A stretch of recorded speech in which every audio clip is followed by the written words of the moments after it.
What we're going to cover in today's video is how to actually quilt the baby quilt. We're going to be doing our part 3 of our baby quilt series. We're making a baby quilt from start to finish, and today is part 3 of that series. We're going to be using one of our templates from the Dabline Quilting Templates pack, and let's go ahead and get into the tutorial. Okay, before I'm going to take you to the sewing machine, I actually wanted to go over a few things with you. This is an example of what the quilting is going to look like on the quilt that we're going to do. We're going to be using the Dabline Swirl quilting template. It looks like that. And see, it's just a swirl that we will be using as our guide to create these adorable little swirls all over our quilt top. Isn't that fun? So what we need to do this, we're going to need that Dabline Swirl quilting template, the Dabline template holder, which comes in the set when you order the Dabline quilting templates. This comes in the set, and that just fits right inside there. And this has little handles on it that makes it a lot easier to move the template around when you need to move it. It also comes with a little diagram that shows you what the quilting will look like using this template and how to use the template. On the back it has the usage instructions that show you start in the center and go around, and then we flip the template and go back the other way. And I'll show you how to do that at the sewing machine. I'll show you in more detail. So we'll also be using our Dabline gloves. This helps you grip the fabric and the template holder grip a little bit better. These gloves, they look kind of like gardening gloves, but they're not. It's a very thin glove, so it's breathable for your hands. Your hands won't get really hot. And the tips have this coating on them that helps grip, and they won't slip on the fabric. So these are very helpful. So we'll be using those.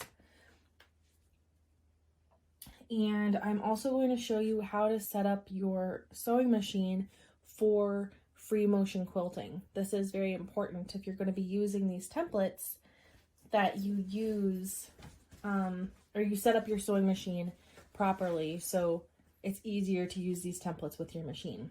And most domestic sewing machines can be set up for free motion quilting.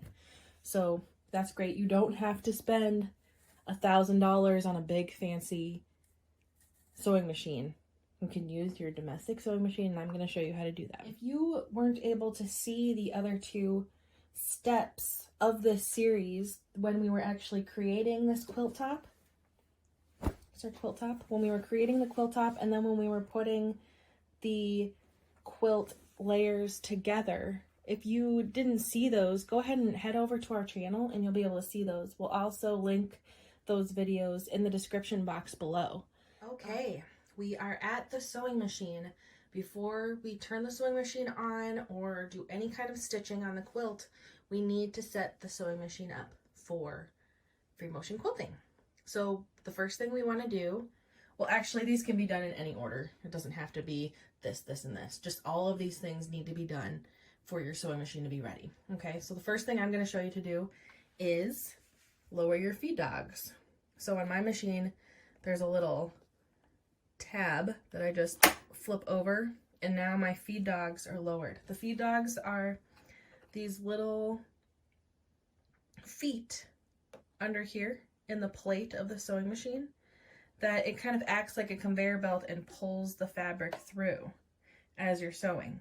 Now when you're free motion quilting, you're moving in all kinds of directions, so you don't want those feed dogs working against you. So that's why we lower them.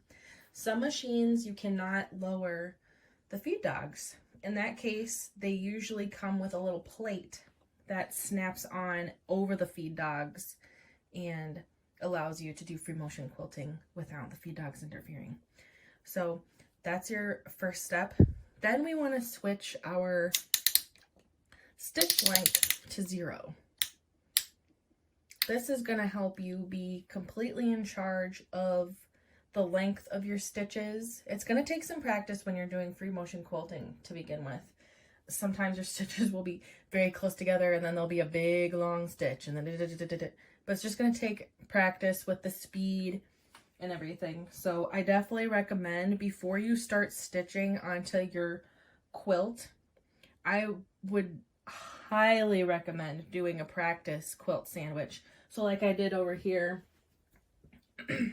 with this, like I showed you before, this is just a little practice one. This is a rectangle that's probably, let's see, how long is this? It's 19 inches by 13 inches. So it's just a rectangle. I cut out 2 rectangles of this pink fabric that I had on hand. It can be any fabric. And then just a rectangle of batting in the middle there. And that's going to help you get used to the feel of moving the fabric underneath the needle. And it's going to help you get used to the actual movements of the quilting template that you're using. So I would highly recommend doing a practice quilt sandwich before you start quilting your actual project that you've spent quite a bit of time putting together.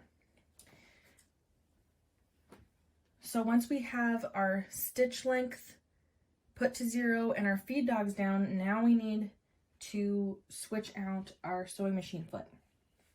Let me just move these things real quick here. Right now I just have a basic sewing machine foot on my sewing machine, and that is not going to work. What we need is, this is a free motion quilting foot. It's also known as a darning foot. Now the difference between this one and most quilting feet that you'll see is this one has a taller edge on it. I call it the lip of the foot. Now what's the importance of that is, with this taller lip of the foot, when we have this and the foot is inside the template, the foot butts up against the edge of the template. If you had a regular, let me grab a regular one real quick here to show you. If you had a regular one, see, this is very thin. That is not wide at all. So if you were moving it, it would go underneath the foot, or underneath the template rather. And that's not what you want when you're quilting. You want it to stay butt up against there, nice and smooth, to get that beautiful swirl that we want to get. So you'll want to get a quilting foot that's meant to be used with rulers. And then we're just going to switch out the foot. So everybody's sewing machine's a little bit different. Mine has a big screw on the side that I have to take off. Set my other foot aside.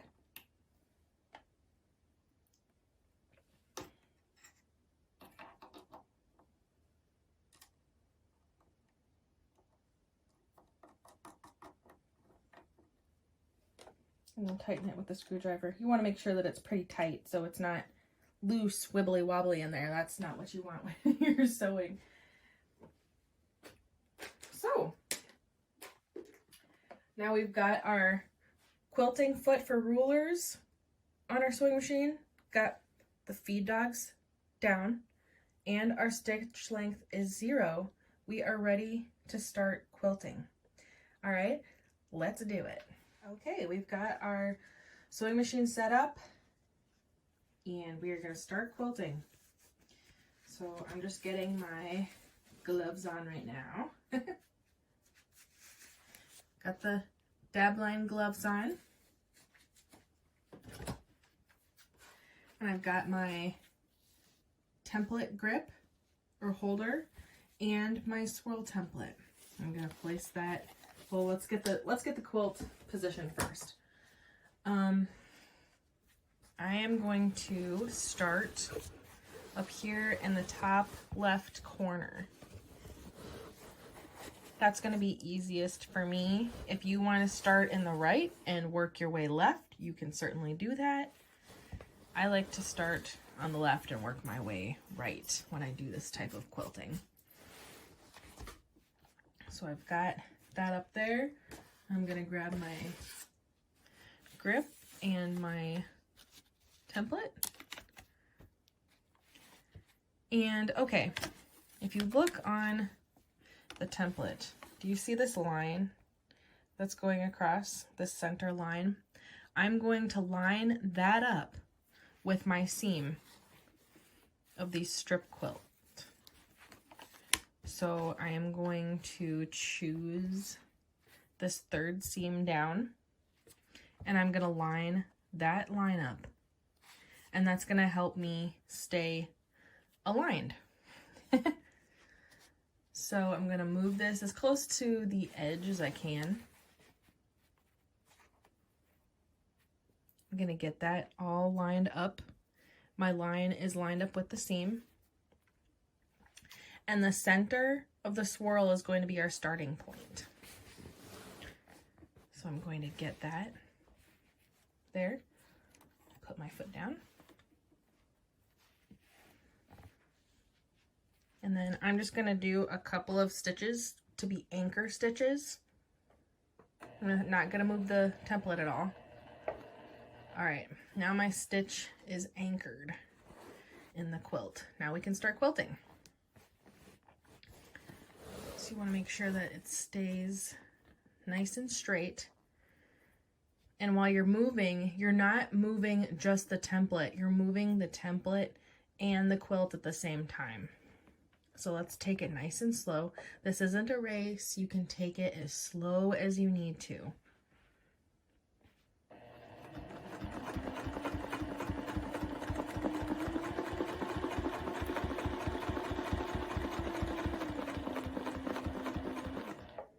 I'm going to move that thread here.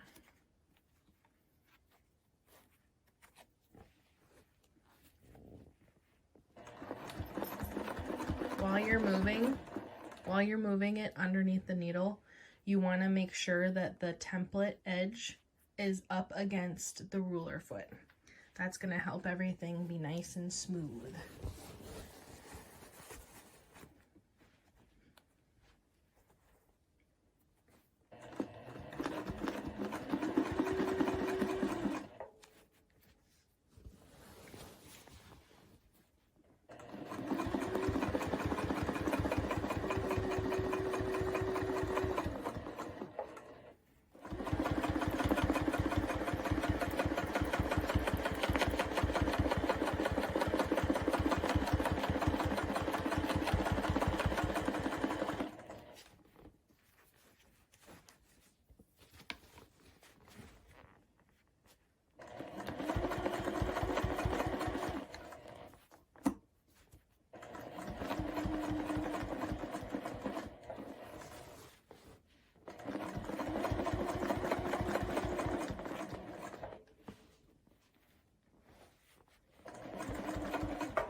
All right, now we've reached the end of the swirl,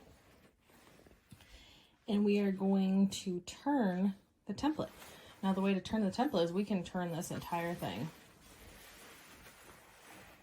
just like that.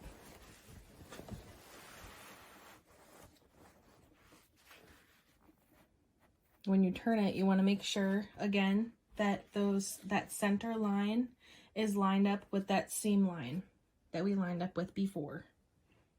And then we're just going to follow the curve.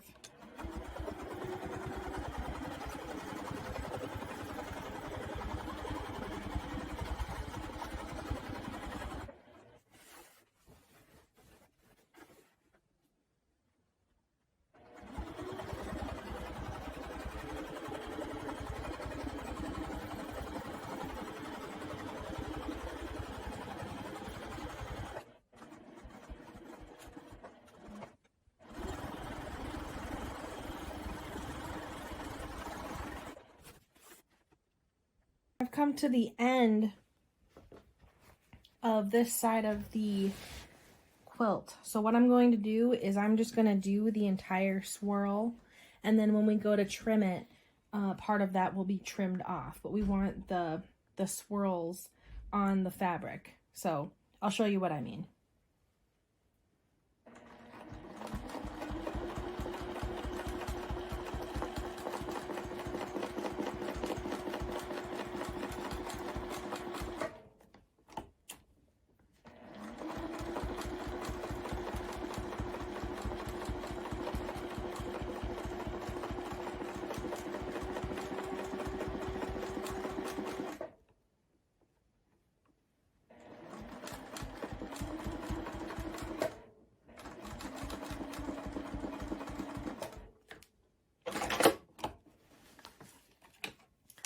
Move this out of the way. Then you see we've got the swirl, so when we go to trim this down, this will be cut away and we'll still have part of that swirl on there. So that helps continue the swirl motif all the way to the edge of the quilt. So there we have our first line of swirls. These look so cute. This swirl quilting also adds a really fun texture to the quilt that kids are gonna love. So I am just gonna continue adding on. Let's figure out where we want our next row of swirls. So, and this is totally up to you. The spacing that you do between the swirls is totally up to you. You could do the swirls on a diagonal, so they could be going this way instead of straight across with the lines. It's really up to you. That's what's so fun about these templates, is you can do whatever you want with them basically and create a design all your own. So let me see. Do I want the quilting right close? Probably not that close. So maybe I will do it down here.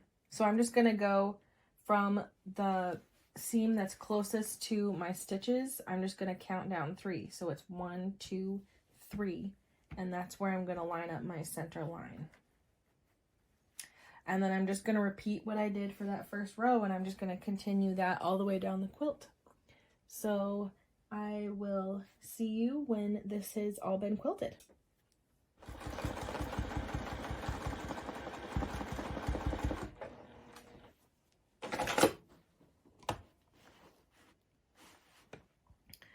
Okay, let me show you something. I just had this happen where I had some stitches skip, and there's just one big loop of thread. So I'm going to fix that. That is not a big deal. It's okay if it happens. So what I'm going to do is I'm going to line my template back up where it was. I am going to grab my scissors and I'm going to cut that stitch where it skipped. I'm going to cut it there and there. So that thread is out of the way. And now what we're going to do is I'm going to line up the template back where it was.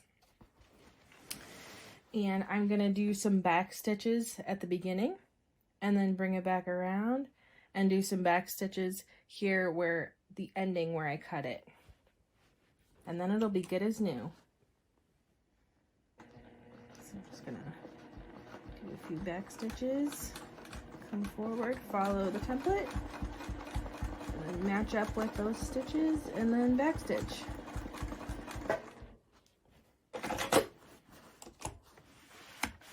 And now it is good as new. Now the stitches just all connect across. Okay, since my bobbin ran out mid-swirl, I'm going to come back to where stitches stopped. I'm just going to trim that little thread there.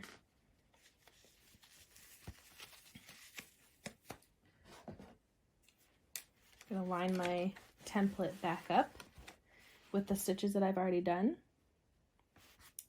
I'm going to get my foot I'm gonna bring my foot back about a 1/4 of an inch. I just want to make sure that those stitches are not going to come out, so I'm going to come back a 1/4 of an inch from the stitches that had stitched. I'm going to stitch forward and I'm going to stitch back. Those are some back stitches, and then I'm just going to continue following the swirl.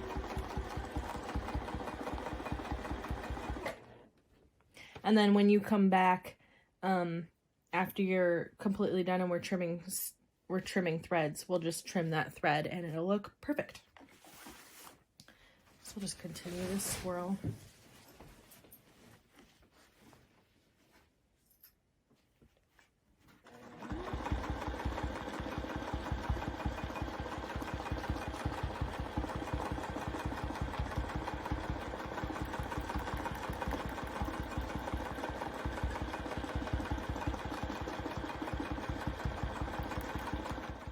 Okay, I am about to sew the last row of swirls.